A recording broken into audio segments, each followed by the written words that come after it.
What lies behind us and what lies in front of us is tiny in comparison to what lies within us. This is Mark Bell from SuperTraining.tv, Super Training Gym, the strongest gym in the West. This message is brought to you by HowMuchYouBench.net, The Slingshot, and the only strength magazine in the world, ThePowerMagazine.com. Today's message is going to be about being on page 43. Being on the same page. My wrestling coach, Rip Rogers, would hone everybody in each and every single day. It was not an easy thing to do with professional wrestlers.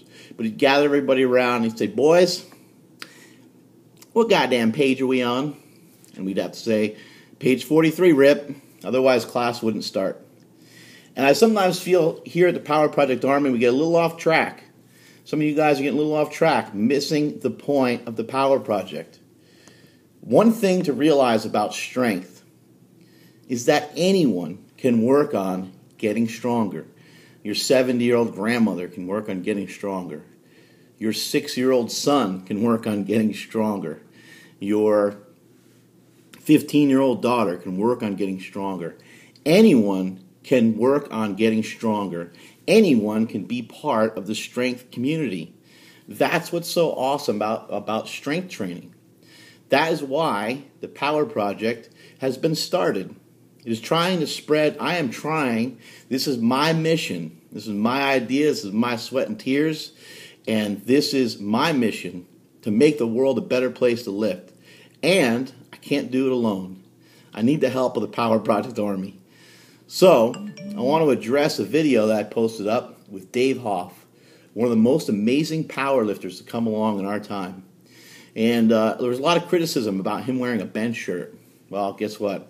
He is a competitive geared powerlifter.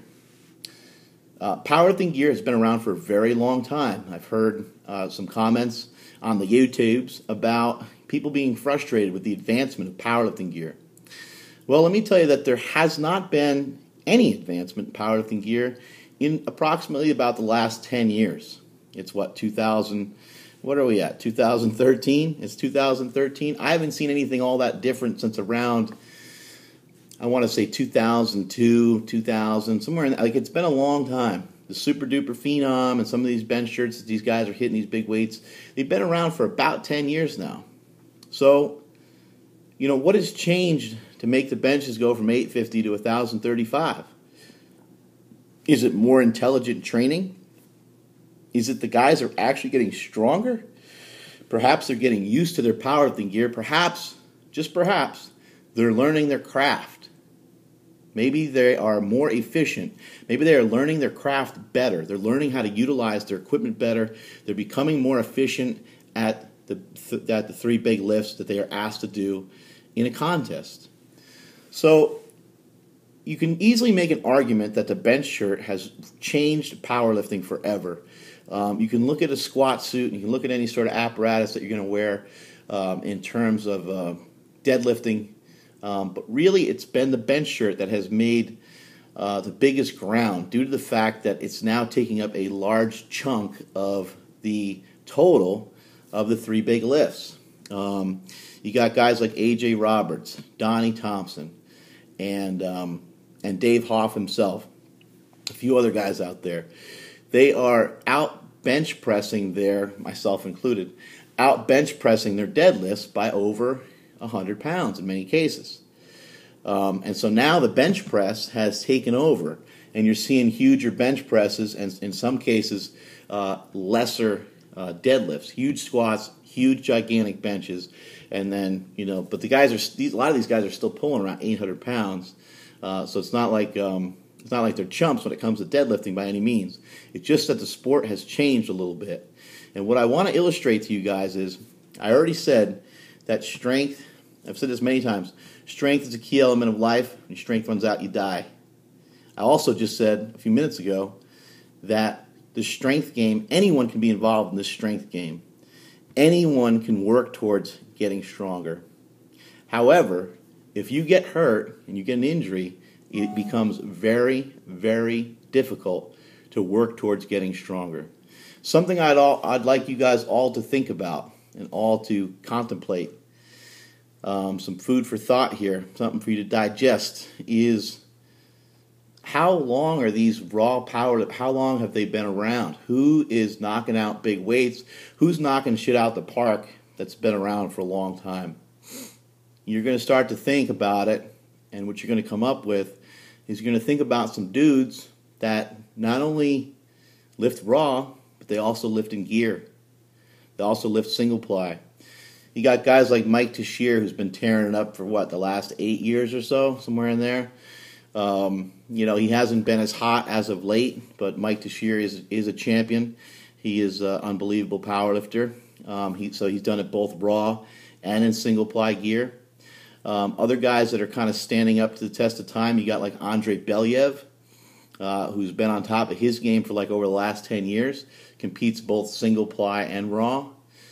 I'm not saying that it can't be done, that you can't only train raw, but it is my belief that everyone should own some powerlifting gear.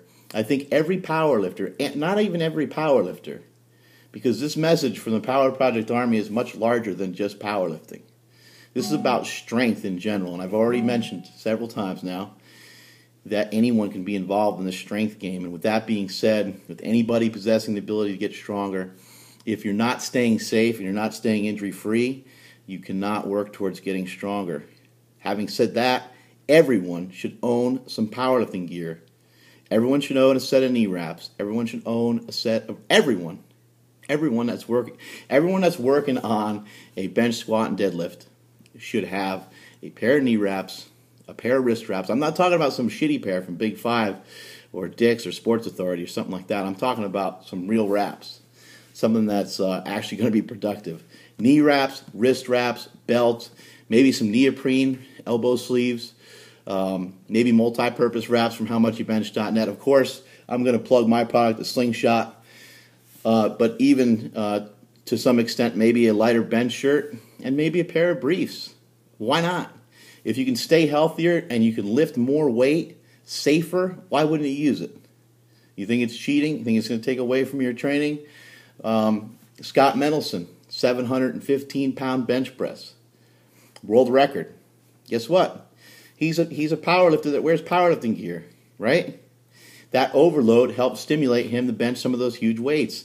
Ed Cohn deadlifted 901. I believe he said he deadlifted 900 for double in training on his way to that 900-pound pull that he did in a contest. His deadlifting was raw, but his squats were not. His squats were done in gear. He wore powerlifting gear. Imagine that. So he wore powerlifting gear to help him to overload his body and to help him to avoid injury and to continue training. Also, another point, some of you are talking about how powerlifting is nowhere because of powerlifting gear, and that is not true. Powerlifting has never been anywhere. Let's just make that perfectly clear. Powerlifting has never done shit. We can just say it just like that. Plain and simple. As much as I love this sport, as much as it hurts me to actually spit out those words, powerlifting has not done anything. It has not moved anywhere. However, the most important thing about powerlifting is that the numbers keep going upward. And that's what's happening. Is the numbers keep going upward. People are still lifting more weight. Records are being broken all the time. Some of those records are nasty, and some of those records aren't going anywhere. Some of those records from the 70s and 80s, some of those raw records are tough to crack.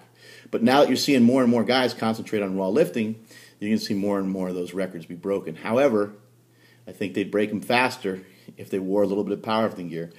Guys like Eric Lillibridge and Stan Efferding and a lot of these guys out there, I really feel that they could benefit from using a little bit of powerlifting gear. I'm not talking about all the time. I'm talking about just here and there, just to create a different stimulus. I know that Eric and Stan and the Lillibridge family, actually, they all wear knee wraps quite a bit, which is great. That's a great way to do it. I know a lot of old school powerlifters used to wrap their elbows up for extra protection and allow them to handle heavier weights. But keep in mind, here at the Power Project, the mission is to spread the word of strength and to let people know that strength should never be a weakness. Encourage people to get to the platform. Encourage people to strength train. Encourage people to do things the right way, because I can't do it alone. I'm not a one-man army, but this is the Power Project Army. that I created, and we got over 9,000 subscribers. Let's keep this shit rolling, but let's keep it positive. Let's not hate on each other. There's different types of powerlifting. There's geared powerlifting. There's raw powerlifting. There's a lot of different ways of doing it. And if you think single ply is like almost like not wearing gear, you're full of shit, and you're sadly mistaken. Because I benched 832, one of the biggest benches of all time in single ply gear by a full powerlifter, and benched 854 in multiply. Doesn't seem to make that huge of a difference. Anyway, my intern is here to get to work on slanging out some slingshots, so I got to run. Strength is never a weakness, and that is it from supertraining.tv.